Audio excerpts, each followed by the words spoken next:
Так, қайтадан бастаймыз. Сонымен студенттер, біз мына жерде шайнек жасадық. Шайнектің түсі бар, түсі оның жасыл. Енді мына жерге modify-ға кіреміз. Modify-да мына жерде түсі тұрады. Түсін мысалға біз қызылға өзгерте аламыз, әртүрлі түстерге өзгерте аламыз. Давайте қосып қояйын. Мынау бізде сетка. Көрдіңдер ғой? Сетканың да түсі қызыл, мынау да өзі қызыл. Енді мен қазір M-ді басам. Өшіріп тастайық. Так, енді қараңдар. Рендер деген зат болады. Рендер система, немесе рендер engine деп аталады. Рендердің түрлері көп. Arnold деген бар, V-Ray деген бар, Corona деген бар. Оны өте көп. Олардың ең мықтылары. Қарапайым да бар. Оны біз қайдан табамыз? Бізде төбеде шайнек бар, мына жерде. Шайнек рендер сетапты басамыз. Мынандаймен тұрады. Ішінде не көреміз? Target деген ол тиіспейміз, әзір керек емес. Arnold, рендерер Arnold. Бұл жерде сырттан да жаңадан орнатсақ болады, установить етіп дополнительно, или өзінің ішіндегісін қарастырсақ болады. Бұл жерде әртүрлісі бар. Ең қарапайым scanline рендер, просто әшейін тексеруге. Ал негізі ең мықтысы Arnold. Бұл Arnold'ты кәдімгі Голливудтың киноларында қолданады. Не деген Человек-муравей дегендерді шақта мен нақты қолданылған фильмдер білем. Сондай екен. Енді жақсы, біз Arnold'қа алмастырайық. Arnold'та тұру керек. Так, ең астына апарайық. Бәрі материал editor, бәрі ең астындағы assign рендерда Arnold'та тұру керек. Жақсы, енді M-ді басамыз. M-ді басқан кезде бізде мынандай шығады. Slate Material Editor деген. Material Editor деген осы материалдарымызбен жұмыс жасайтын біздің орын. Не жерде Modes-ның ішінде төбеде Modes деген кнопка бар. Compact Material Editor деген бар. Мынандай көрген шығарсыңдар шариктарда, Ескі видеоларда осындай. Бұл мен жұмыс деген ұнамайды, өйткені бұл жерде түсініксіздеу шамалы. Slate Material Editor'да бізде схема түрінде болады. Оны қазір түсіндірем. Енді қараңдар, бізде General деген бар. General деген ішінде негізгі материалдар, общий ол, кез-келген рендерда оқыла беретін. Сосын бізде мына жерде не бар? Arnold бар. Тек Arnold'тың материалдары, бұл тек Arnold қана оқи алады, басқасы оқи алмайды. Біз Arnold'ты қолдануымыз керек, өйткені Arnold'тың материалдары басқа Maya, тағы бар ғой, Blender'да да қолданыла береді. Енді біз қазір стандарт Surface деген болады, соны алып тексеріп көрейік. Давайте осыны алып көрейік. Бұның үшін енді өте көп, бәрін қолданбаймыз қазір. Так, енді не материалды жасадым. Осы материалды мен шайнекті аламын. Обязательно ұстау керек. Ұстаймын. Мышканың оң жағын басам материалға, төбеде assign material to selection деп шығады. Егерде мен ұстамасам, оң жағын бассам шықпайды. Неге? Өйткені біздің объектіміз белгіленген жоқ. Тек объектімізді белгілегеннен кейін барып assign material to selection дейміз. Жақсы. Бердік. Енді қараңдар. Мына жерде біздің цветіміз қызыл еді, көкке алмастырайық, ешнәрсе өзгермейді. Неге? Өйткені F4-ті басқан кезде біз қараңдар. Мынаны көкке өзгертеміз, сол кезде көре аламыз. Міне. Яғни бұл жердегі түс, бұл объекттегі полигондар бар ғой, солардың түсі, wireframe'дардың, сызықтардың түсі. Ал материалды берген кезде ол таза объекттің түсі болады. Мына сызықтар маңызды емес. Сызықтар бізге көріну үшін. Түсінікті ғой? Ал негізі материал ғана рендерға көрінеді. Мысалы, қазір рендерді бассақ, міне бізде шайнек қана көрінеді, шайнектің материалы. Түсінікті ғой? Енді так, материал ашамыз. Материалдың ішінде мына жерде бірінші base дейді. Base color дейді. Base color мына жерде цветі бар. Цветін алайық, мысалға қызылға қойайық. Міне қызылға өзгерді. Бұл diffuse color немесе albedo деп аталады. Бұл біздегі түсі, объектінің негізгі базалық түсі. Енді base color'ды мына жерде қараңдар, бегуноктар бар, мынау тұрған слайдерді мен төмен қарай түсіре берсем, не болады?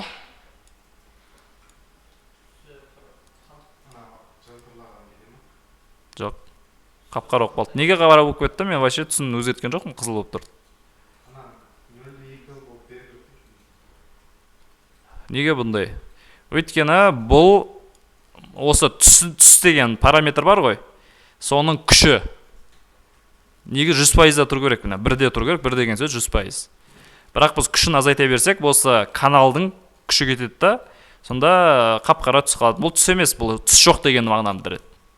Түсінікті ғой? Кейбір металдарда мысалға тек жылтырап тұрады, оларда түс болмайды. Сол үшін біз кейде түсін алып тастаймыз. Мысалы, айнаның түсі болмайды ғой. Дұрыс па? Айнаның түсі болмаған үшін біз мынаны міндетті түрде алып тастаймыз. Оны қазір түсіндіремін неге екенін. Жақсы. Біріншісі кетті. Екінші спекулар. Спекулар деген біздегі жылтырайтыны. Я жылтырап жылтырамайтынын білдіреді. Қазір мына жерге жазайық. Так. Specular материал.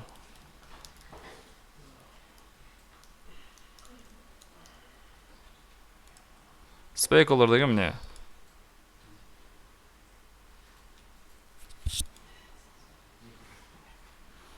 Неғұрлым спекулардың мәні көп болса, соғұрлым мындай жылтырай беруі мүмкін. Түсінікті ғой? Біз спекулар арқылы айна жасай аламыз, спекулар арқылы пластиктер жасай аламыз жылтырайтын. Спекулар арқылы даже әйнектің жылтырайтын жасай аламыз. Бұл енді сондай бір металлды жасасақ болады, я? Жылтырайтын аз етіп. Давайте мен сразу не жерде. Төбеде Arnold деген бар. Arnold Render View десек, тек Arnold'тың рендер жасайтын окошко шығады. Сол жерде play-ді басамыз. И міне бірден көрсетеді маған. Так, давайте астын қойайын бір нәрсені. Асты что-то ұнап тұрған жоқ. Пока что бұғанда материал беріп қоя салайын. Қарапайым. Так. Астына просто плейн қойып жібердім. Енді қараңдар. Так, материал қызыл тұр бізде. Давайте енді бұған жарық берейік мына жерге. Жарықтың ішіне кіреміз. Төбеде лампочка тұрады. Крейттің ішінде. Ол жерде Arnold таңдаймыз. Қараңдар, үшеуі шығады. Photometric стандарт Arnold. Біз Arnold'ты таңдаймыз. Arnold Schwarzenegger'ді. Так. Осылай түсіреміз. И төбеге көтереміз. Міне, мына жарықты біз жасап жатырық Arnold'ты. Так. Мынау астыңға несін плейін нүкетші жасайық плейнен. Күшті болды ма? Бірақ хоррор кино сияқты отыра, қараңында. Енді жарық қараңдар, жарықты аламын и модификаторға кірем. Жарықтың настройкалар көрінеді. Давайте былай қылайық.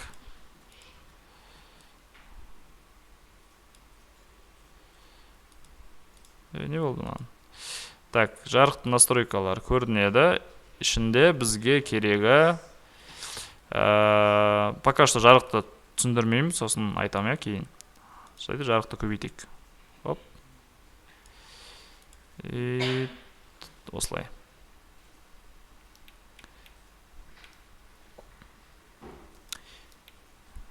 Енді қарына жылдырап тұр ғой. Қайтадан материалды ашамын. Материалдың настройкасына кірем. Мына жердегі. Егерде roughness дегенге бірді қойсам, жылтырамайды. Бұл қайтсам болады. Барынша жылтыраған аз етады roughness-ті. Бірге қойып жасам. 0-ге қойсам, қатты жылтырайды. Көрдіңдер ғой? Еще металлнess деген бар. Металлнess-ті бірге қойсам, металл сияқты болып қалады. Көрдіңдер ма? Енді ровно 1 деген идеальный бұндай металл болмайды. Бәрі басқа да элементтер болады құрамында. Дұрыс қой. Сол үшін шамалы азайтамыз. Мен уже как будто сияқты болды бір. Қызыл емес, сарыға қойсақ, алтынға ұқсай бастайды. Так, бізде енді қоршаған орта қараңғы болғаннан кейін, қараңғы болып тұр. Негізі бұған біз қазір бір эффектті беріп көрейік. Так, ең астына апарайық. На студияны беріп көрейік. Ага.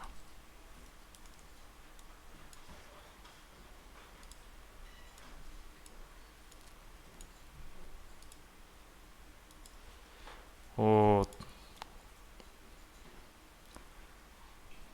даже мына жарықты өшіріп тастасақ та болатын сияқты. Қалай ойлайсыңдар? Міне, алтын жасап жатырмыз, Так. Мына қазір астын өшірейік мүлде. Бұл үшін не істеу керек еді? Так. Походу болғанда дайындық керек екен, Mate'ті қолданайық. Color.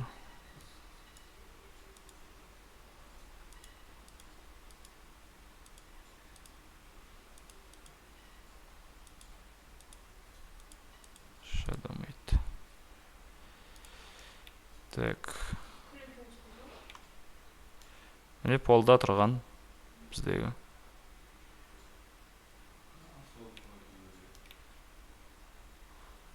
Қазір көресіздер.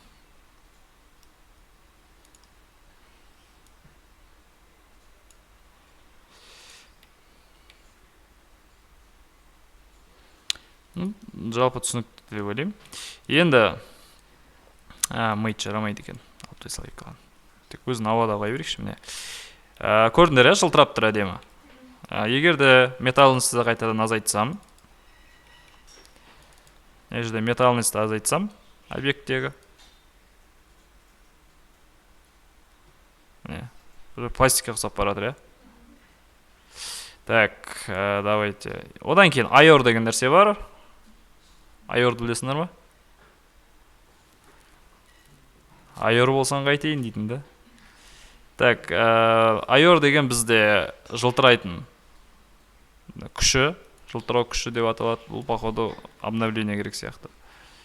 Так. Жұмыс жасамай тұр ғой. Жақсы, айор әсер етіп тұрған жоқ. Или бізге roughness керек бе екен? Пока что бірде есте тұра берсін. Примерно осылай, осымен келтіресіңдер, жылтырақтықты осылай беруге болады. Енді мен ойымша әзір сендерге бұл материалдар керек емес.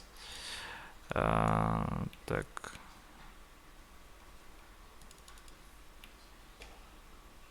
Жақсы, бұл кетеді. Transmission деген бар. Transmission деген бізде сынуы жарықтың, соны айтатын сияқты. Так, ладно, бұлардың бәрі керек емес. Пока что бұлар керек емес. И бізде normal деген бұл керек. Так, давайте нормалды көрейік.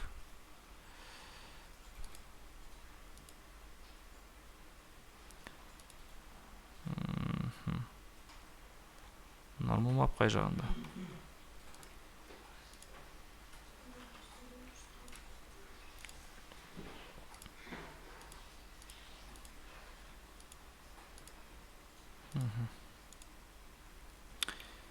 Так, нормалды тексеріп көрейік.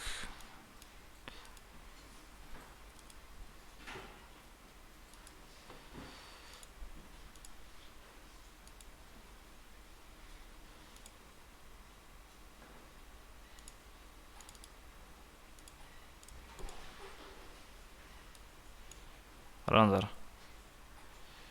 Бізде қызық дүние пайда болды.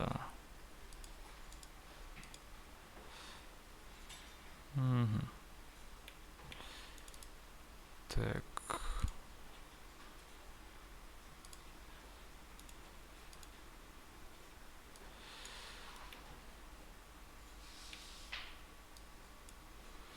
Хотя бұндай болмау керек тұғын. Мынау нормал деген болады. Бізге искусственный нені жасайды, поверхность жасайды, яғни бүдір-бүдір заттар болады ғой. Ол негізі геометриясында жоқ. Геометриясы тегіс болады да, бірақ бізге соның иллюзиясын береді. Нормал деген зат сондай, но бірақ біздің материалымыз что-то дұрыс болмаған сияқты. Давай басқа ненікін беріп көрейін.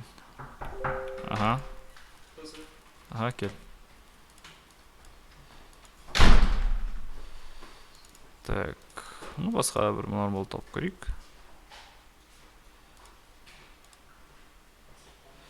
Деген сияқты. Енді фольга сияқты болып қалды. Оны фольгаға ұқсат аламыз. Так, нормал бізде көрдіңдер ғой. Мынау бір шынымен кедір бүдір сияқты да, бірақ неғын қарасаң тегіс. Неғыда бүдір болу керек қой, бейт кету керек қой. Неға тегіс. Бұл бізге неге керек? Кейбір кезде как будто иллюзия жасаймыз. Мысалға, мынандай шынымен де кедір бұдыр жасайтын болса, мынау деген пәленбай миллион полигон болады. Соның орнына осылай жасайды. Тастарға керек, вообще көп затқа керек. Ойындарға әсіресе осы техниканы қолданады. Ойындарда өйткені бізге ресурсты үнемдеу керек қой. Так, жігіттер. Ресурсты үнемдеу керек, сол үшін бізге осы нормал матты қолданады. Так, давайте amount азайтайық. Қаншалықты азаяды.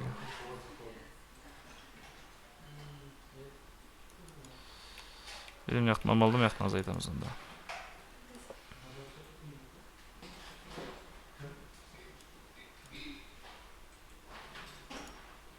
Мына жерден азаймайды екен.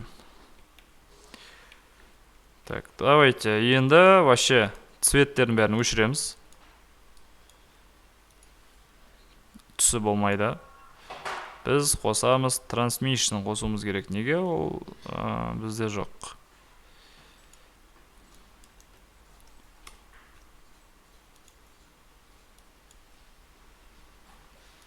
Depth дейді. Мынау енді шамалы басқаша екен.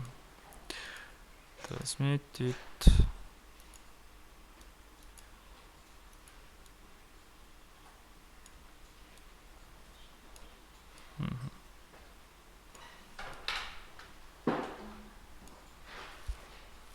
Так, нормал.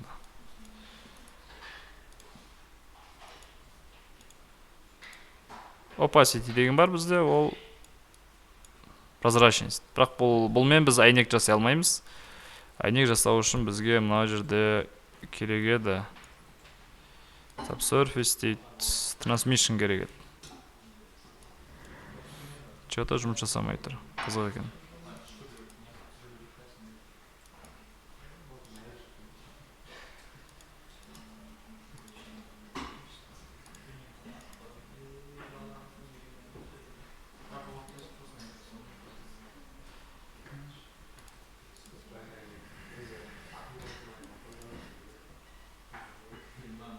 Ладно. Кішігірім сендерге материал мен текстура туралы просто түсіндірме. Бірақ бұл маңызды емес. Бүгінгі негізгі өтетін тақырыбымыз. Так, жігіттер не істеп кеттіңдер?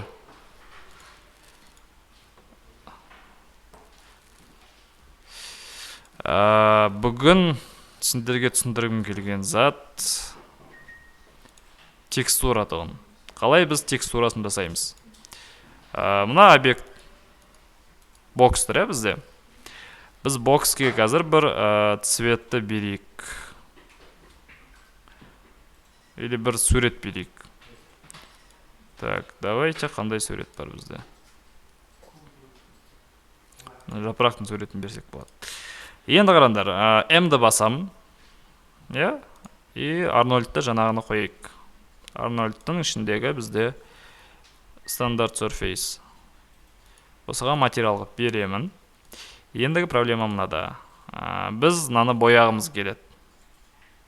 Мысалға, қандай жерге мысалы жазу жазғым келеді мен.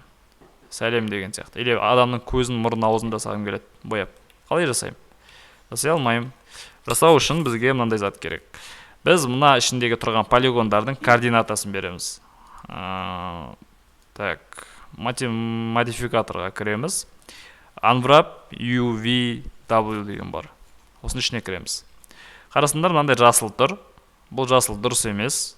Неге? Өйткені мынау өзі бөлініп тұр. Қазір көрсетемін. Open UI Editor дейміз. Мына жерде бәрін шашып тастайық бірінші. Қараңдар. Мына жердегі әрбір полигоны бізде жайылып кетті былайынан. 4-5 талықта біз коробка сияқты коробканы біз жайып тастап жатырмыз бүйтіп. Енді проблема мынада. Мынау әрқайсысы бөлек-бөлек тұр, алынып кеткен. Олай болмайды. Бізге коробка деген жыртылып қалған коробка болмау керек. Бізге тұтас коробка болу керек, бірақ жиналмалы. Сол үшін, мұндай болмас үшін, Unwrap UV жасамастан бұрын біз не жасаймыз? Бізде болу керек UV mapping layer деген модификатор бар, и сосын барып unwrap UV жасаймыз. Давайте тексерейік. Қайтадан мынандай болды. Полигонны тексереміз. И ішінде unfold деп жасап көрейік қазір. Все, енді мынаны тартайық. Көрдіңдер ғой? Яғни коробка бізде жайылып кеткен, былай ашылып кеткен болды. Қайтадан бет жинап қоюға болады. Ендігі қызықты затты қазір сендерге көрсетемін. Осыны сақтаймыз. Сақтау үшін бізге бұны рендер жасау керек. Материалға. Қазір деп қарабай қақтар екен кнопкасы. Tools'қа кіреміз. Рендер бар ма ішінде? Бияқта жоқ.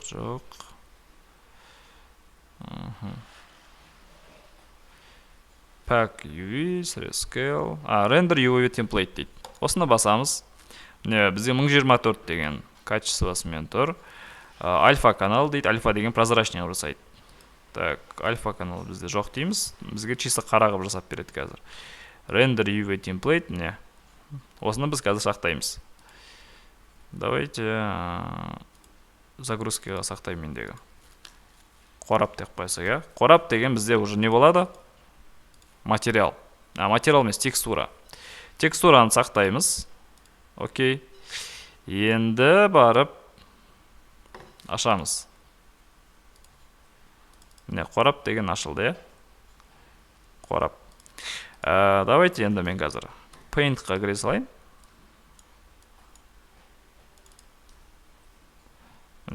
Paint-қа кіріп бір нәрсе жазайық. Paint-қа кірместен бұрын тексерейік. Біздегі қайсысы қай жерде жатыр. Так, мынау бізге беткісі мынау екен. Значит, Paint-қа кірген кезде мынаған жазамыз мына жерге.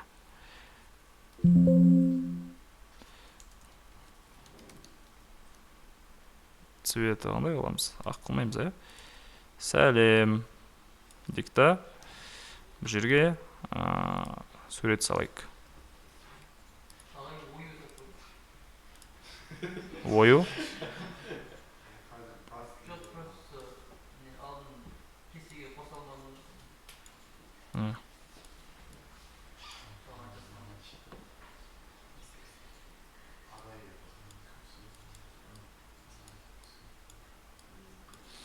Так, осылай сақтаймыз. Енді. Так. Стандарт surface материал беріліп тұр. Так, base color'да текстура жасаймыз. General'ға кіреміз и bitmap деген болады. Bitmap'ты білесіңдер ғой? Bitmap'ты басамыз да, қорапты басамыз. Ну, хотя біздікі былай тұр екен, Мынаны алайық та.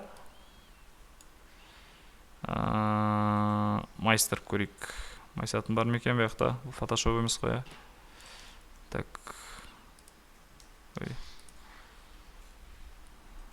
Майстаратын жоқ ойдым бір жерде. Бар екен, так, rotate, right, 90 дейді. Жоқ екен, ладно. Ну, осылай тұр. Көрдіңдер ғой? Ары қарай, неқтан уже эдитордың ішінен UV маптың біз өзгертіп көрсек болады. Бұған арнайы сендерге видео жіберем, сол видеомен жасап шығасыңдар.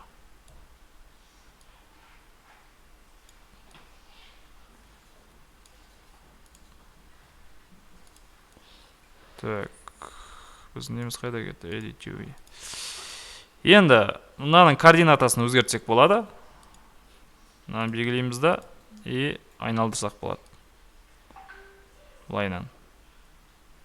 Бірақ, қасындағыларына әсер етіп жатыр, көрдіңдер ғой? Бұлай дұрыс емес, сондықтан да басқа жолдарын, либо біз текстураны аяқтан өзгертуіміз керек. Бокс айналдырысында болады. Яғни бір заттың бірнеше шешімі болады 3D Max'та әрқашан. Бокс айналдыру үшін центрына қоямыз пивотын, и қаншаға 90 градусқа ма?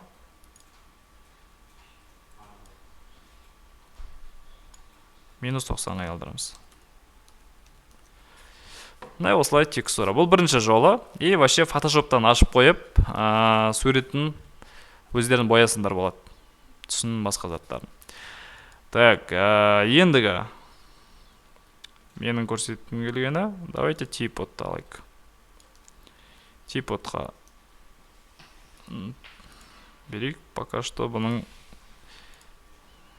UV мапын тазартпастан бұрын сразу мына жерден керекті инструменттерімді қойып алайын. Так, UV map clear, unwrap UV, и осының ішінен қазір ашамыз. Бізде мынандай тұр, бұлай дұрыс емес, бізге автоматически.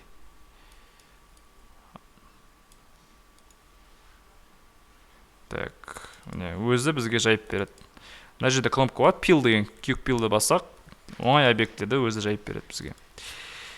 Енді жақсы, бұны істедік.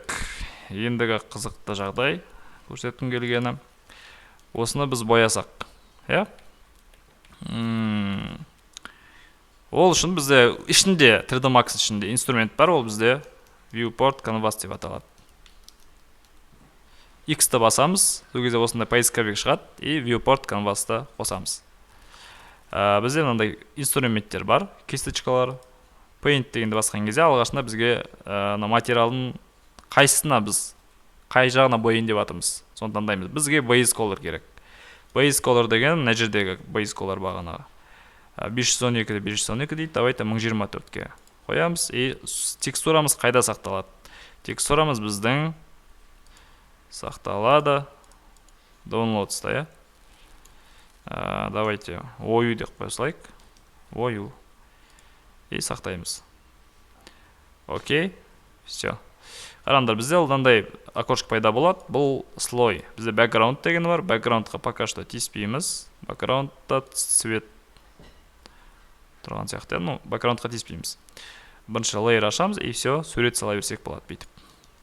Сразу 3D-ға сала береміз. Көрдіңдер ма? Так, бағанағы Нұрберген айтқан ойын салсақ болады. Мына жерде цвет бар. Цвет таңдаймыз. И былайынан.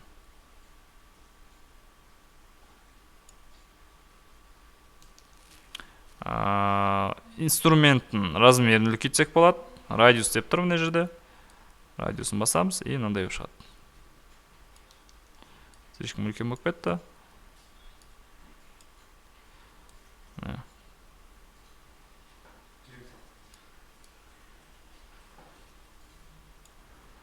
Кімге ойын кетіп жүр?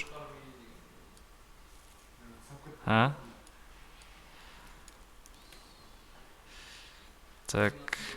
Осылай мен өтік салып жатырмын. Просто аккуратно, асықпай салып көрсеңдер болады. Негізі бұлмен салынбайды. Бұл инструмент просто сендерге қызық болсын деп. Бұлмен особо адамдар сала бермейді. Ол үшін арнайы программа бар, бөлек текстура бояйтын. Сонымен жасалады. Оны мен келесі сабақта сендерге көрсетемін. Пока что ол қажет емес. Осылай сала береміз. Өшіргіш бар. Өшіргішпен былайны өшірсек болады. Бояйтын бар. Сразу цветін бүйтіп қойып тастасақ болады. Яғни қараңдар, мынаны мен құйып жатырмын ғой, мынау неге байланысты?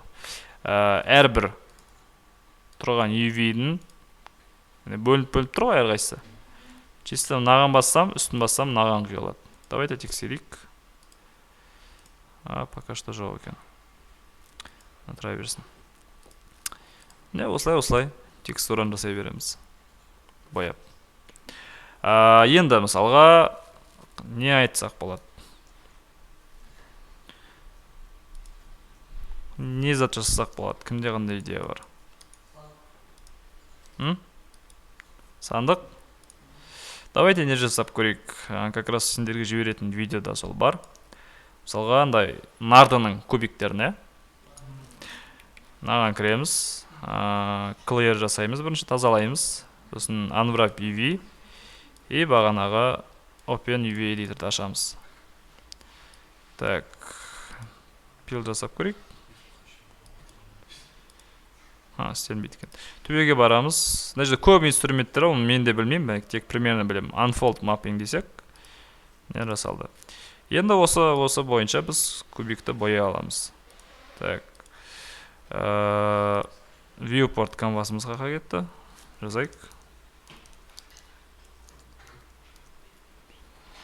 Так, assign physical материал немесе басқа да материал таңдасақ болады. Біз жаңа Арнольд таңдадық қой, Давайте Арнольд қайта таңдай берейік. Соған үйрене беріңдер.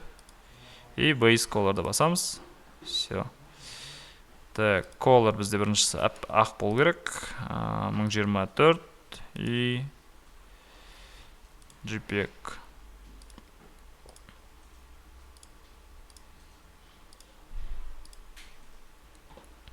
Так, background дейді. Бірінші біз аққа боядық background'ын.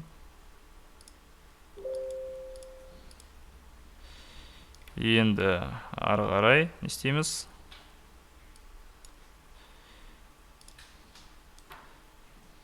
Енді ары қарай жаңа слой қосамыз да цветін боясақ болады. Так. Бізде біріншісі ортасында тұратын беді? Ортасында тұрады. Так, топ кетті. Екі болып тұрады бұлайынан, Сосын қалай болады? Үш болып тұра ма бұлайынан? Қатарынан үш рет болады, Біз радиусын үлкен қылып жібердік ойдым. Так, радиусын азайтайық. Это 30-ға қойық. Так, үшеу. Сосын төртеу қалай тұрады, бұлай параллель тұра ма?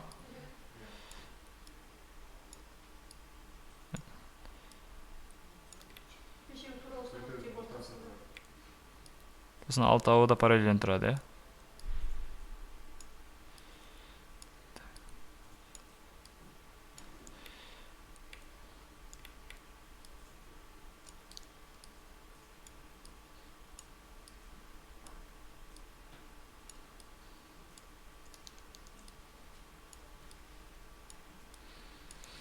И міне примерно осылай жасап шықтық. Так, save as PSD дейді. PSD форматты сақтай салайық. Опа, қайда кетіп қалды?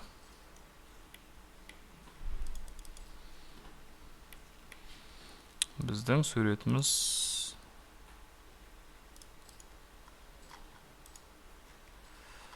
так, сақталмай қалды. Кішкене үйренісу керек осы инструментке. Давайте 3D Max'ın ішінде сақталады деген сақталса. Textures.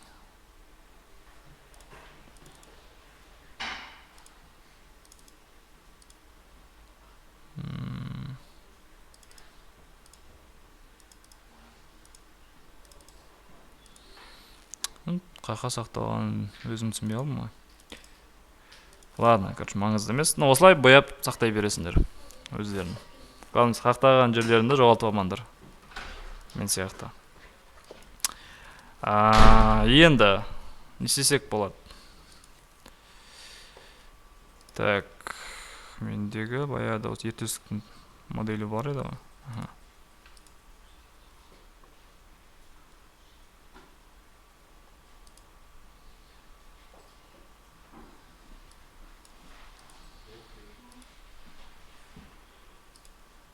Так.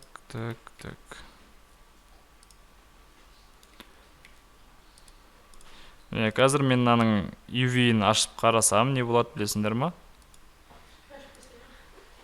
Міне. Бетін осылай.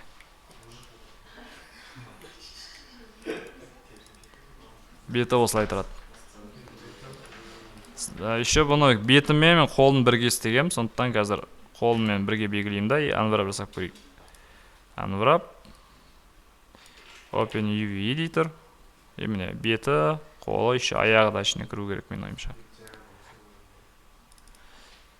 Осы текстура бойынша бұлар қазір жасалып тұр. Давайте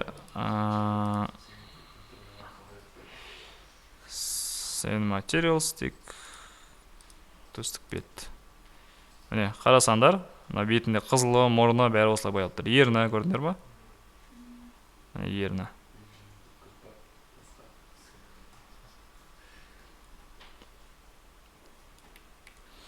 Қазір бұны қайтадан боясақ та болады. Viewport канваспен.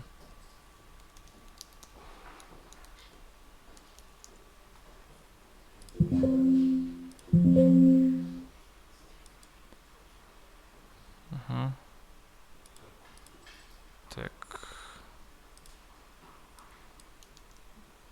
Бетіне тағы шамалы қызылды көбірек береміз ба?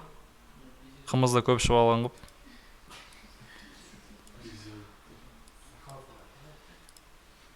Сақал мұрт жасаймыз ба? Так. Бұл жерде бізде бір инструмент болса күшті болар еді. Параллелін жасай беретін. Бірақ ондай инструмент жеті көріп тұрған жоқым. Mirror деген ба? Так.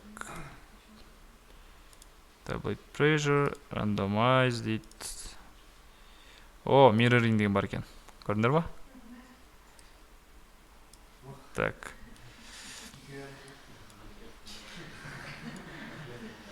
Радиусын үлкейтейік. Осындай ма?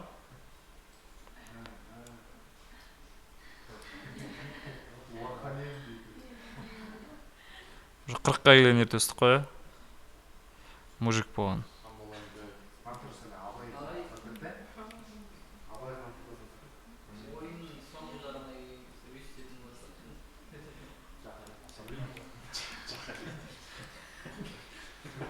Жаққа әлемі бар болсын сен.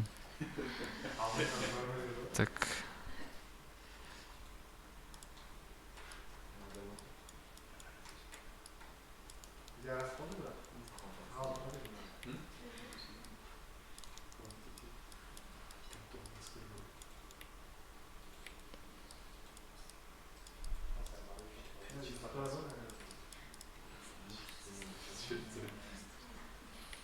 Міне.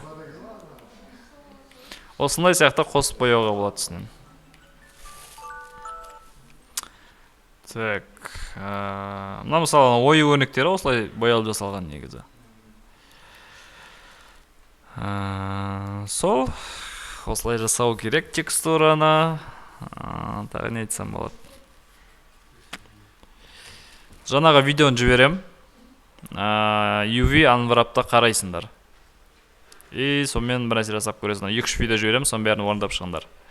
Егерде түске бояуларың келсе, келмесе пока что тиіспей қойсаңдар болады. Так. Бәрінен есімде жоқ. Так.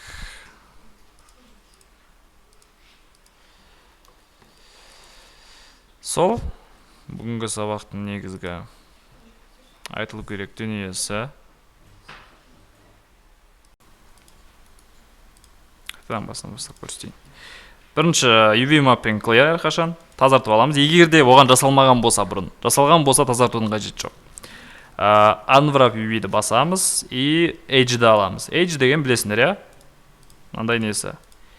Енді мына жерде инструмент бар. Point to point деген басамыз и өзі автоматически жолын тауа беретін не бүйтіп. Сызық бойынша. Жақсы, бұны аламыз и mirror-ды алу керек. Symmetrical Geometry Selection. Мынаны басам. Так. Давайте қайтадан басайық. Хотя бізде симметричный болып жатқан жоқ. Значит, біздің объектіміз симметричный емес. Сондықтан да симметричный қараңдар. Көк тұр ғой ортасындағы. Е? Симметричный емес. Соны значит, біздің объектіміз ровно ортада тұру керек. Так. Ладно. Мынаны бүйтіп жылтысақ болады, негізі. Орындаламайтын сияқты.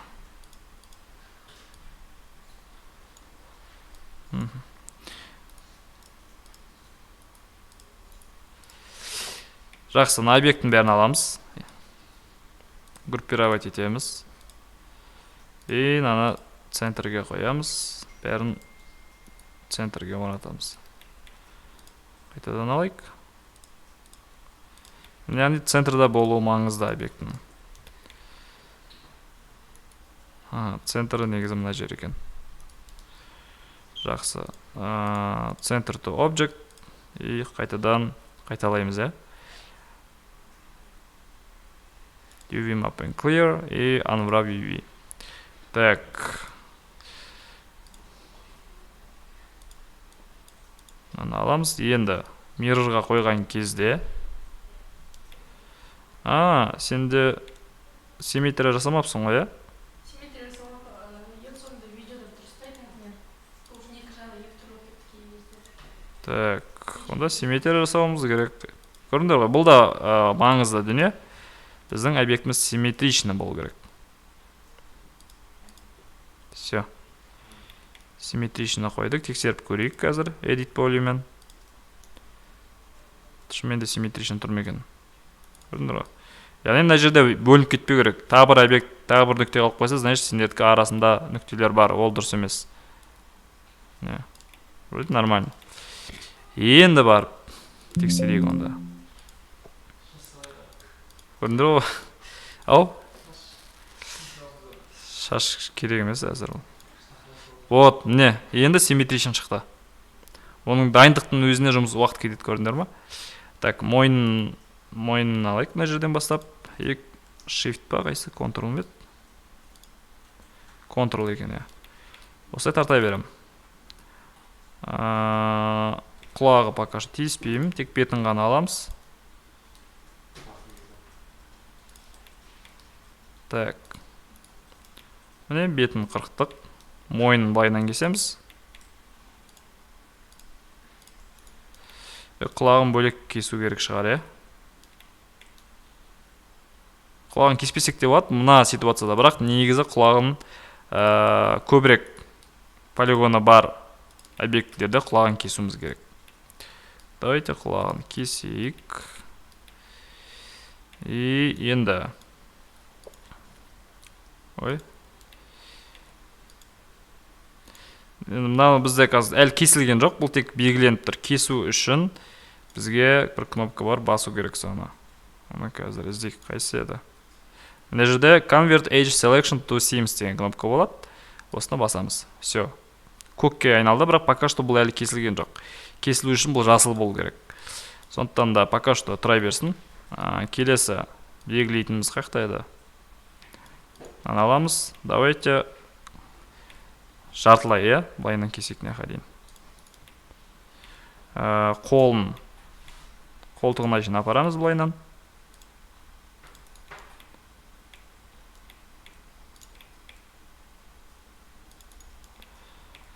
Так, и міне былайынан кестік, и қолтығын мына жерден.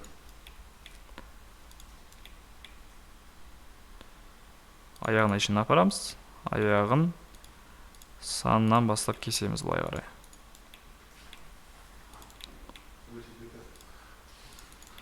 Жіліктеп сабадыр қой. Так, ортасын былайынан кессек болады. И болды. Арқасы бәрі. Тағы да астына түсеміз. Осылай регулярно жасап отыру керек. Көкке. Бұл әлі дайындық, бұл әлі кесілген жоқ. Естерінде болсын. Қолын қалай кесеміз? Так.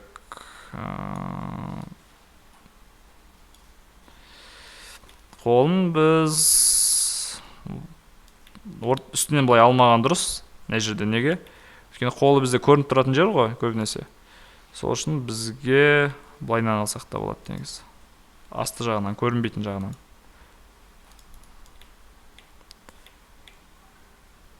Қолын кесеміз. Мына жерден.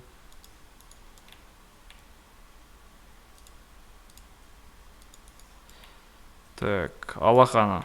Алақаны ортасынан кесу керек. Мына жерден бастап кесеміз.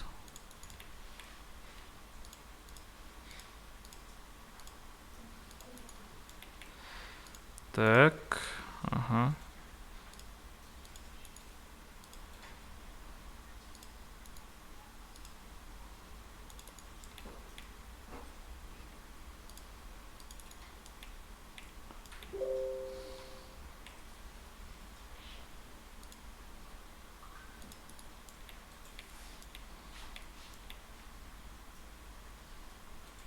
мінекей. Так, бәрі дұрыс сияқты менің ойымша. Болды, осылай дұрыс сияқты. Проблема болмауы керек деп үміттенем. Енді аяғын кесеміз. Мына жаққа дейін. Мына жерін. Так, мынау керек емес. Альтты басқан кезде қайтадан белгілегенді алып тастауға болады. Соңғы белгілегенді. Так, енді аяғын кестік. Мына ішінен де бір кесіп шыға салайық. Ішке қарай. Так, мынау аяғының беті ма? Бұны біз қалай кессек болады екен? Ортасынан бөлеміз ба? Так. Ортасынан бөле салайық. Дайна ортасынан бөлейік и табанын бөлек алайық.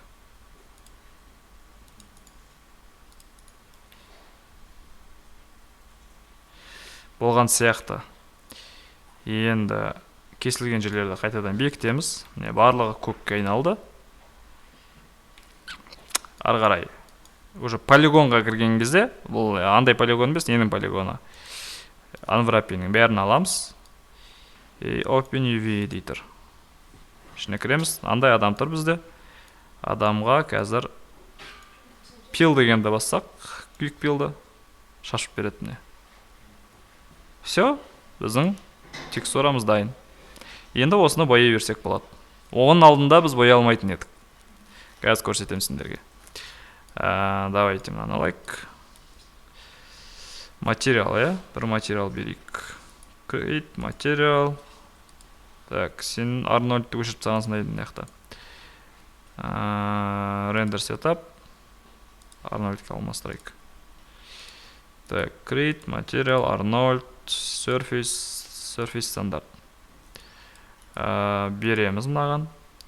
Енді қазір мынаны біз бояйтын болсақ. Қандай еді аты?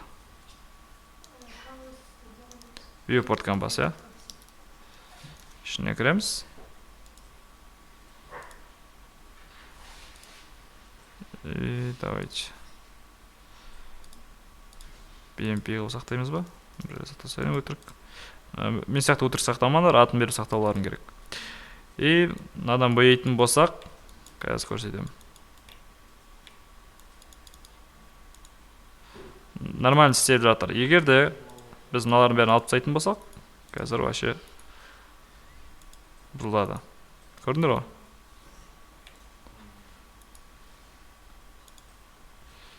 Сондықтан да сол жағын ойлану керек. Бізге Unwrap UV-сіз, яғни развертка деп аталады орысша. Қазақшасын біз шығаруымыз керек енді аударып. Қазақшасын қалай аударатын білмеймін. Жайылым ба, қамыр жаю сияқты, жаю болып аталады. Давайте қазір мен base color mapпен керек емес. Так.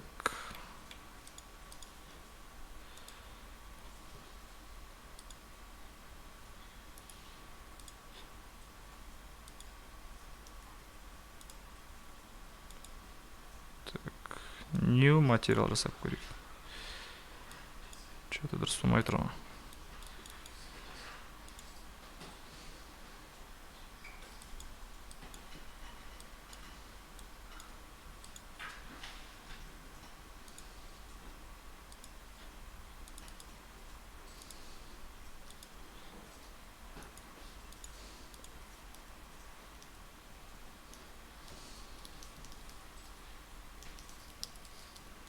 Так.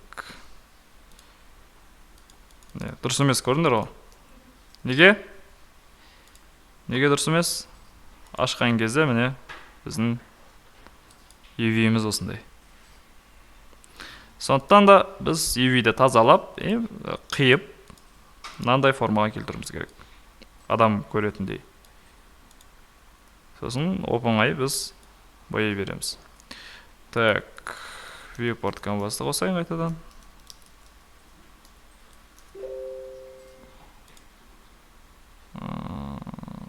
Так.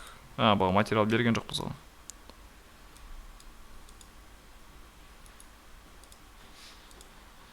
base color 1024. Жаңа текстура дейік.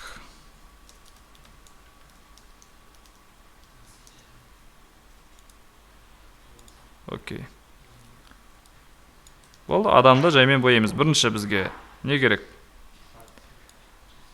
Бізге layer диалогты ашамыз, цветін өзгерту керек. Адамның цветі қандай болады? Адамның цветі примерно осындай сияқты болады. Осындай болады. Окей дейміз. Ары қарай. Жаңа layer ашамыз. И көзі. Көзі бізде ақ бола ма бірінші? Ақ болсын.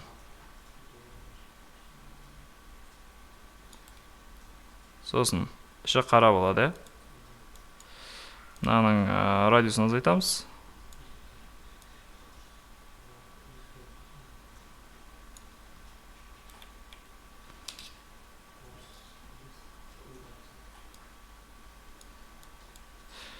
И ішіне кішкентай бір ақ қосып қоя салайық.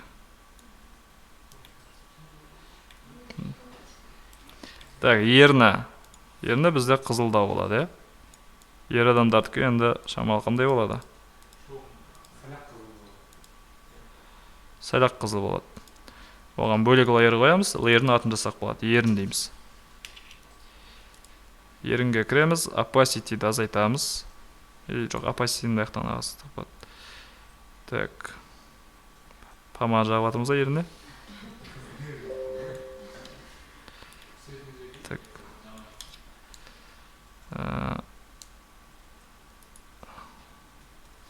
Continue painting. Так, неге істемейді? Все. Ерінің қараймыз. Еріні мына жерге дейін жасатты, мөлдір. Значит, осы полигонмен бірге үлестіріп жасақ болады.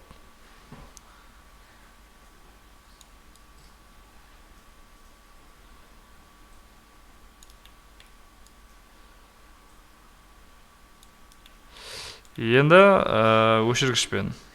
Өшірейік шамалы, опаситетін азайтайық. Шет жақтарын. Так, мынау бізде слишком қызыл болып кетті, мұндай болмайды. И мынаумен қолмен шамалы тартамыз, бүйтіп. Мына жер қатты, крайлары қатты болмау керек, шекаралар. Радиосына кетейік.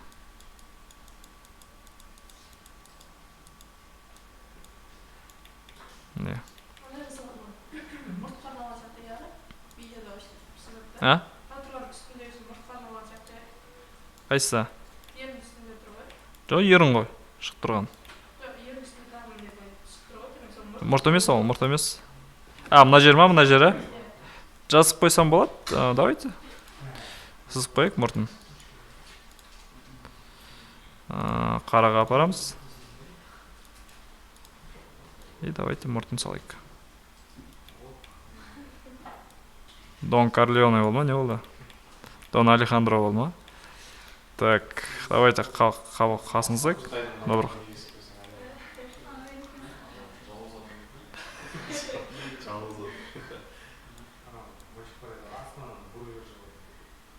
Батырдың түрі болып атыр ғой? Ары қарай өйстіп, уже адамның пигментін берсеңдер болады. Лейерларға мән беріп отырыңдар ең бастысы. Давайте адамның пигментін жасайық. Бет деп қойсайық. Бетті біз әртүрлі цветтермен боясақ болады. Қоңғар, мысалға, опаситетін азайтайық барынша. Радиус. Шама қызылдағы болып беттерін көрдіңдер ма?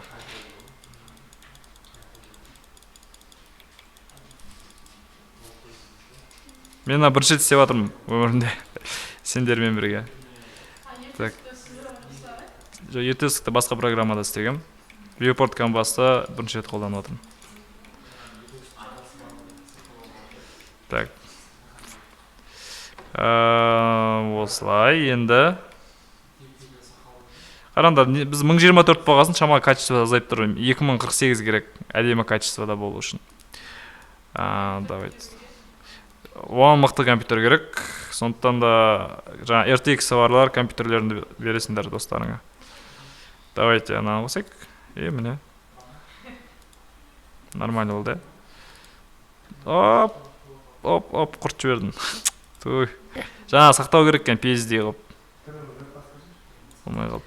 Сақталмай қалады екен. Viewport Canvas деген үйрен салмай жатырмын. Осылай қылып бөліп істей бересіңдер. Түсінікті ғой? Киімін бояндар, ағаштың текстурасын беріңдер, жылтырайтын текстураны да беруге болады. Оны да асықпай жасай береміз, просто көп информация бермей-ақ қойын. Осының өзі жетеді сендерге. Так.